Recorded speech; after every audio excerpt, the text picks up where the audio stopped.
ਕੁਤੀੜਾ ਨਾਲ ਯਾਰਾਨੇ ਲਾ ਕੇ ਸ਼ੇਰ ਨਹੀਂ ਉਹ ਡੱਕੀ ਦੇ। ਅਗਲਾ ਜੇ ਚੁੱਪ ਹੋਵੇ ਤੇ ਭੁਲੇਖੇ ਨਹੀਂ ਉਹ ਰੱਖੀ ਦੇ। ਜਿਹੜੇ ਕੁੱਤੇ ਹੁੰਦੇ ਆ ਨਾ, ਉਹ ਜਿੰਨੇ ਵੀ ਹੋਣ ਕਦੇ ਸ਼ੇਰ ਦਾ ਰਾਹ ਨਹੀਂ ਡੱਕ ਸਕਦੇ।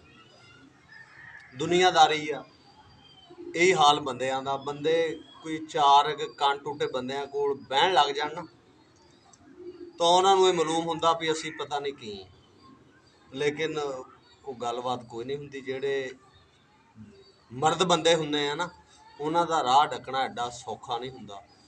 ਤੇ ਐਵੇਂ ਭੁਲੇਖੇ ਹੁੰਦੇ ਆ ਬੰਦਿਆਂ ਨੂੰ।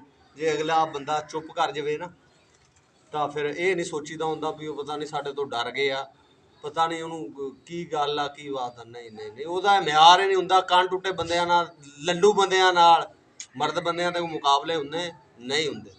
ਇਸ ਵਜ੍ਹਾ ਤੋਂ ਦਿਮਾਗ ਦੇ ਵਿੱਚ ਇਹ ਵਹਿਮ ਨਹੀਂ ਪਾਲੀਦਾ ਹੁੰਦਾ ਵੀ ਕੋਈ ਬੰਦਾ ਕਿਸੇ ਵਜ੍ਹਾ ਤੋਂ ਚੁੱਪ ਹੋ ਗਿਆ ਤਾਂ ਪਤਾ ਨਹੀਂ ਉਹ ਸਾਡੇ ਕੋਲ ਡਰ ਗਏ ਆ। ਦਿਮਾਗ 'ਚੋਂ ਕੱਢਣੀ ਚਾਹੀਦੀ ਹੈ। ਜਦੋਂ ਭੇੜ ਪੈਂਦਾ ਫਿਰ ਸੁਰ ਲੱਗ ਜਾਂਦੀ ਹੈ ਕਿੰਨੇ ਪਾਣੇ 'ਚ। ਸ਼ੇਰਾਂ ਦੇ ਰਾਹ ਕੁੱਤੇ ਨਹੀਂ ਡੱਕਦੇ ਹੁੰਦੇ, ਜਿੱਡੇ ਵੀ ਤਕੜੇ ਹੋ ਜਾਣ, ਜਿੰਨੇ ਵੀ ਜੁੜ ਜਾਣ। ਸ਼ੇਰ ਸ਼ੇਰ ਹੀ ਹੁੰਦਾ, ਉਹਦੀ ਬੜਕ ਹੀ ਕਾਫੀ ਹੁੰਦੀ ਹੈ। ਅਤੇ ਬਚਣਾ ਚਾਹੀਦਾ ਇਸ ਗੱਲ ਤੋਂ। ਐਵੇਂ ਭੁਲੇਖੇ ਰੱਖ ਕੇ ਕਿਸੇ ਦੇ ਨੇੜੇ ਨਹੀਂ ਹੋਣਾ ਚਾਹੀਦਾ, ਕੰਮ ਖਰਾਬ ਹੁੰਦਾ।